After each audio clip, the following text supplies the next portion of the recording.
Hola a todos, mi nombre es Juan y les doy la bienvenida a mi canal. Continuando con la serie del 555, hoy vamos a ver la configuración biestable, entendiendo su funcionamiento y sus consideraciones de diseño, así que si quieres aprender sobre él, quédate y empecemos. Para realizar mis videos cuento con el apoyo patrocinado de GLC PCB, una empresa dedicada a la fabricación de PCBs y stencils en China.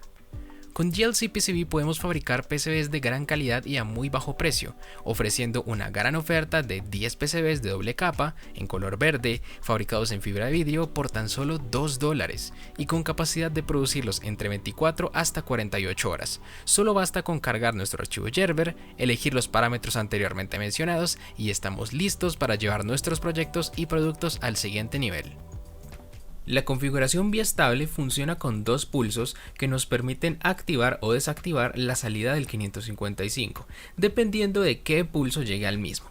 Es decir, observando en el circuito práctico que veremos en detalle al final del video, los pulsos son simulados con dos pulsadores, en donde si presiono un pulsador, la salida se mantiene encendida, y si presiono el otro pulsador, la salida se mantiene apagada.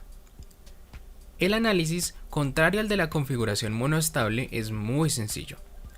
El diagrama del montaje sugerido es el siguiente, en donde los pines reset y trigger del 555 van hacia un pulsador AGND y hacia una resistencia hacia VCC.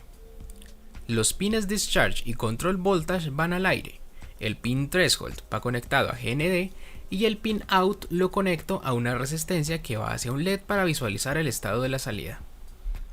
El funcionamiento es el siguiente. El comparador 1, como se darán cuenta, al tener los voltajes de entrada fijos, nunca cambia de estado, el cual es un 0, ya que el voltaje en la entrada inversora es mayor que el que hay en la entrada no inversora. Cuando ningún pulsador ha sido pulsado, como son normalmente abiertos, están abiertos los mismos. Luego el voltaje que se ve en el reset del flip-flop y en la entrada inversora del comparador 2 es el voltaje de alimentación, gracias a las resistencias que van hacia VCC.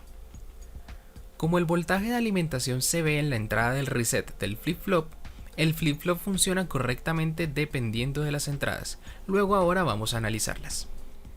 En el comparador 2, como el voltaje en la entrada inversora es mayor que el que hay en la entrada no inversora, el comparador entrega un 0. Según la tabla del flip-flop, tener 0,0 en las entradas hace que estemos en estado de no cambio. Luego la salida puede estar en 0 o en 1, pero de momento asumiremos que es un 0. Cuando presionemos el pulsador del trigger, por un momento, el pulsador conecta la entrada inversora del comparador 2 hacia GND. Luego esa entrada ve 0 voltios.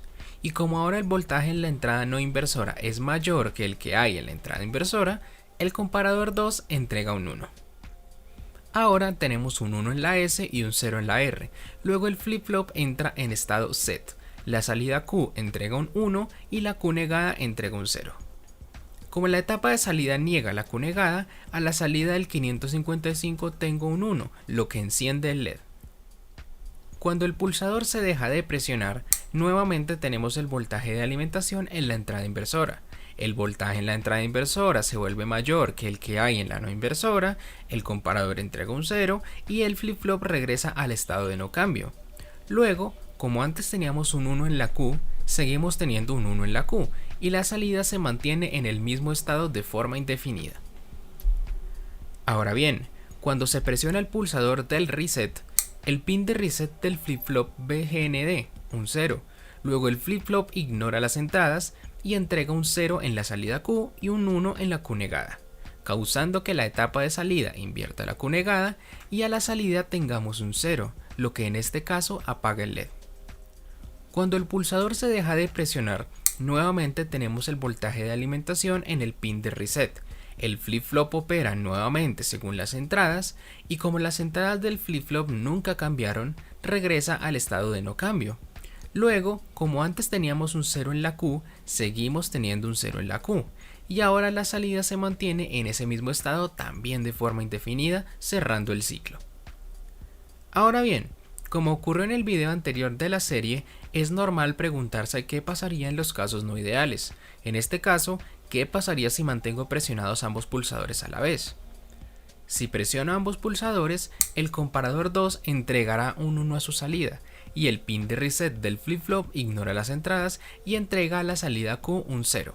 Sin embargo, como el flip-flop está ignorando las entradas, da igual si presiono o no el pulsador de trigger, el pulsador de reset tiene la prioridad, y tendremos un 0 a la salida siempre.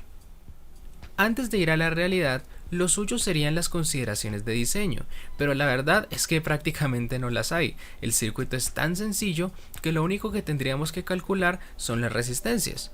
Sin embargo, para el rango de alimentación del 555, resistencias de 1/4 de vatio de mínimo 2.2K hasta lo máximo que se puedan permitir funcionan perfectamente, aunque el usual es de máximo 10K.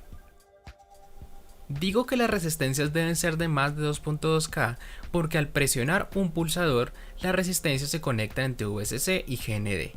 Luego, usando la fórmula de potencia disipada en una resistencia, usando el voltaje máximo de alimentación de un 555, que suelen ser 18 voltios, si la resistencia es de 2.2K, la potencia disipada será de 147 milivatios aproximadamente.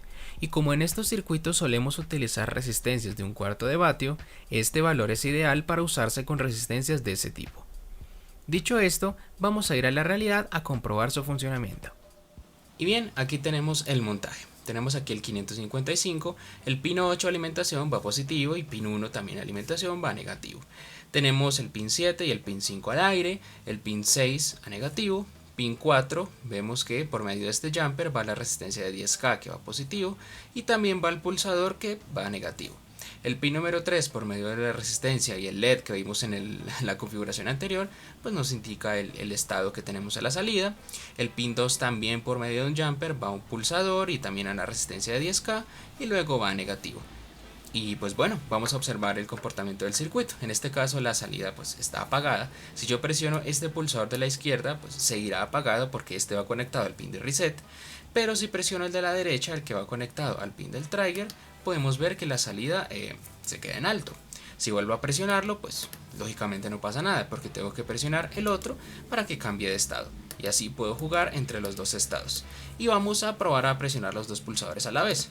Como dijimos anteriormente, el reset es el que manda, luego la salida siempre se va a mantener en 0, puede que inclusive esté encendido, pero si presiono por ejemplo primero el de encenderlo, por así decirlo, y el de apagarlo, pues como dije anteriormente, pues va a ignorar las entradas el flip-flop y va a entregar siempre un 0 a la Q.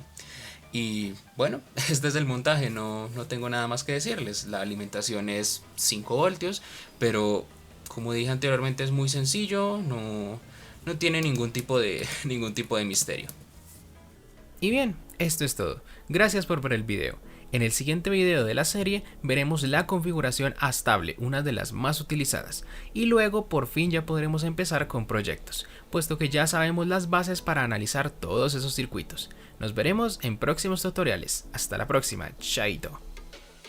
Gracias por ver este video. Si te gustó el contenido que viste, puedes darle manito arriba al video y suscribirte al canal. Pero antes de irme, aquí te dejo dos otros videos que podrían interesarte. Y si aprecias mi trabajo y mi conocimiento, en la descripción de este video te dejo mi cuenta de PayPal, por si quieres hacer alguna donación para continuar con esta labor educativa.